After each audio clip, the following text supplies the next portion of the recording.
America. For me, Captain America represents a lot of different things, and I don't think the term, America should be one of those representations.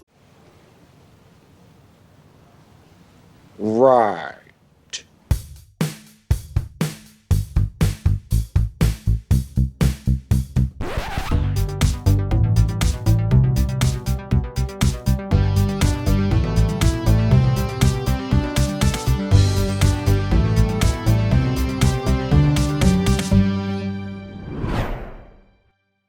Hello and welcome to Woodshed Reviews, where we look at films old and new, good and bad. On today's show, we're looking at the newly released Captain America: Brave New World.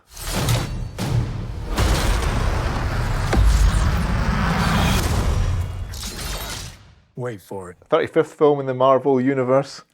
Gosh, is it overtaking Bond already? Oh, definitely. And probably the 33rd best Marvel film for my liking. Really? That bad? Maybe not that bad.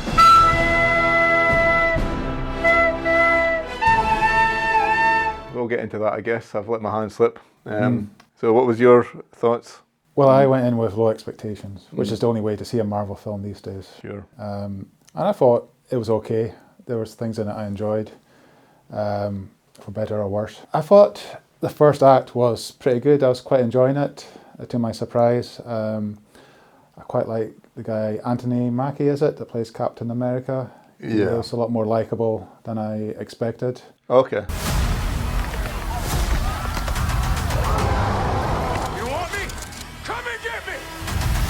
This is the first thing going into this film. I was not expecting a semi-sequel to The Incredible Hulk from 2008, which in itself was for me was a fairly middling kind of Marvel entry. A reminder that not everything back in Phase 1 was brilliant, you know.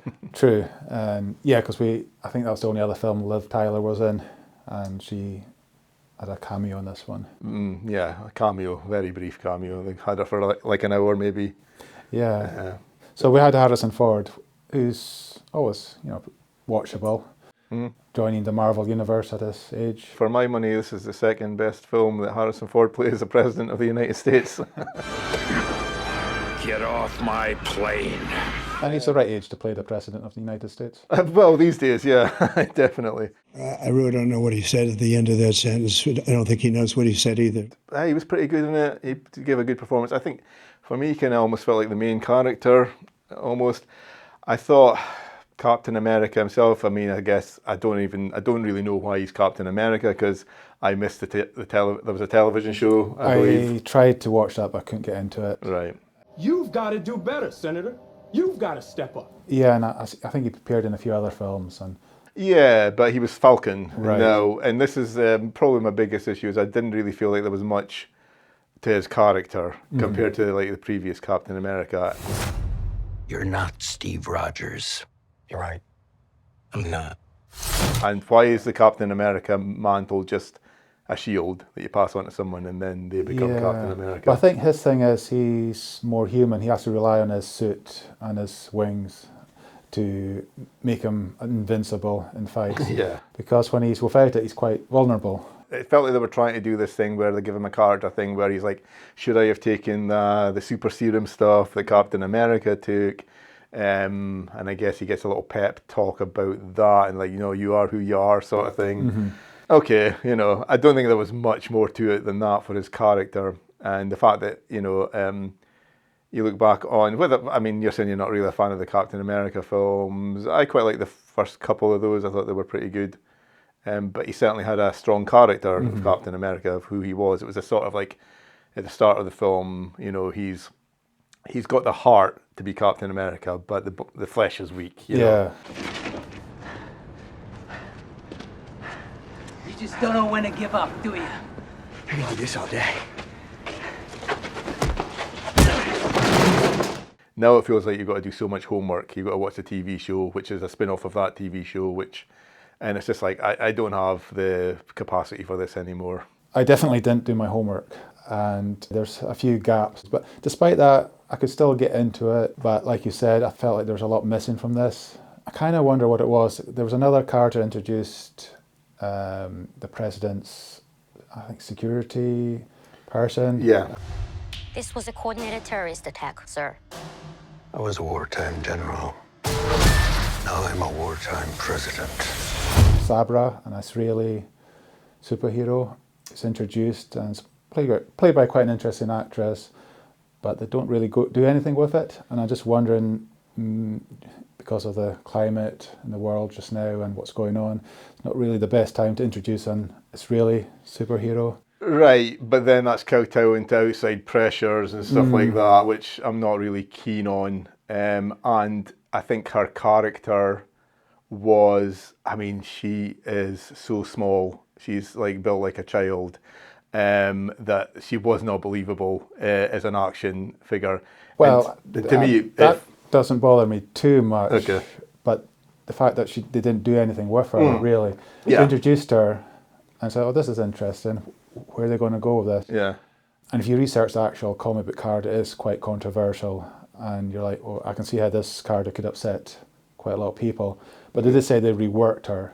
So I'm wondering if they reworked her, After the fact. after the fact. Yeah, well, that might account for some of the reshoots and stuff like that. So I get that, and they kind of like mentioned that she was a Black Widow or something like that. Yeah. Which I didn't see the Black Widow film, so I know she wasn't in that, but... No, so that seems to be something that maybe reworked. Captain America. You ever ask yourself, who's playing who? Tim Blake Nelson, is it, returning as the leader from the 2008? Was he been in it before, has he? Yeah, he was like a minor character in The Incredible Hulk. And all I remember about it is at the end he gets exposed to the gamma radiation. Oh, okay. And then he just disappeared. And there was always sort of like, oh, what happened to him and all that. And then that's probably been forgotten. So he comes back to it as his character. He's been mutated by the gamma stuff. And he's been working behind the scenes with Ross, Harrison Ford's character. Yes, he's super like brainy and can predict how things are going to go. Yeah. So he's kind of Plays the using, odds, yeah. Yeah. So he's using Thaddeus Ross as kind of like a pawn to become president. Your inner circle's been compromised. Either you can't see that or you don't want I to. thought that stuff's interesting. That's an interesting theme. I like that stuff. And I like the stuff where I say the kind of MK Ultra mind control stuff. So that harks back to the CIA experiment. Right. Ladies and gentlemen, the President of the United States, Thaddeus Ross. All that stuff was interesting to me. I thought that was quite different. I think it would have been interesting as a sort of backdrop, and you've got that kind of political kind of backdrop sort of stuff going on, and it was reminding me of X-Men First Class, which was kind of taking place in, I think it was a Cuban Missile Crisis, but it kind of felt like, again, it didn't really go anywhere with that stuff in this film. It was like an interesting idea to do that, but then you kind of like contrast that with the ridiculous action and stuff that's going on, and it didn't quite work for me.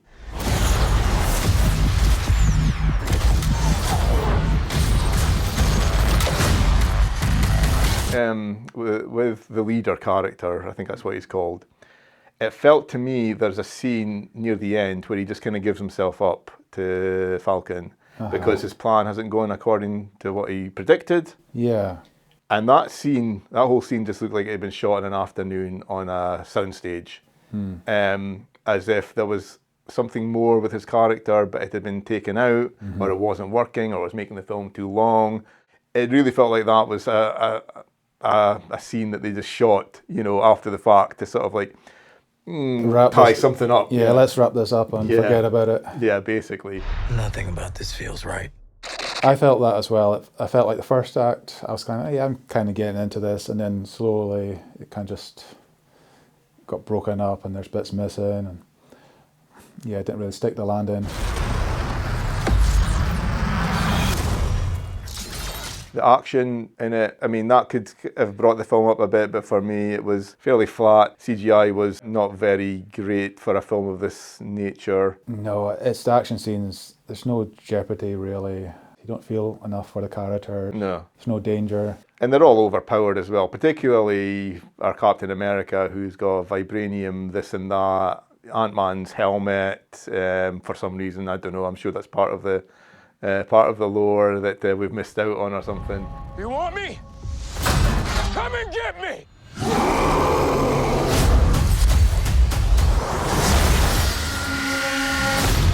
I guess the main big action scene at the end is Harrison Ford turning into Red Hulk. Don't know why he's called Red Hulk and Green Hulk is just called Hulk. It seems kind of racist to me, but but he transforms into Red Hulk, and it just looked. I mean, I can suspend my disbelief as good as anybody else for films like this. But when the Red Hulk was jumping about on top of the White House, I was just like, this is ridiculous, and I was just kind of like, you know, not buying into this at all. I knew he got big. I knew he got mean. I knew he got red.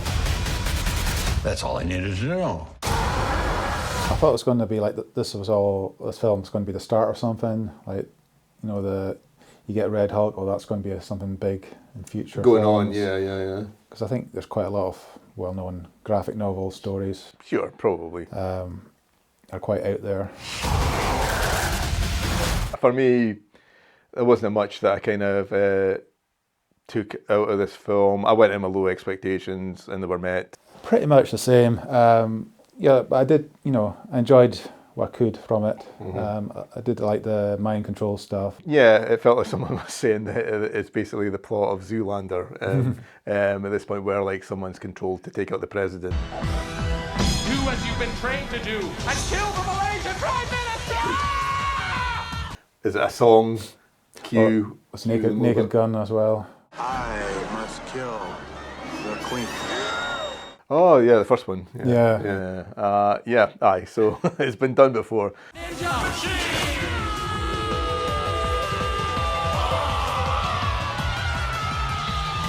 I feel pretty comfortable with a 2 out of 5, 2 logs. Not the worst thing I've ever seen in my life. It went by fairly quickly. I was fairly disengaged from it, but I'm not going to watch it again. But since I watched it 2 days ago, it's kind of dissipating in my mind a bit. So that's going to be it for me. 2 out of 5. Yourself? Gosh. Yeah, I felt pretty much the same. I'll maybe just go half a log higher. 2.5, I think. Almost a 3, but I'll stick with 2.5. Yeah, I think that's fair.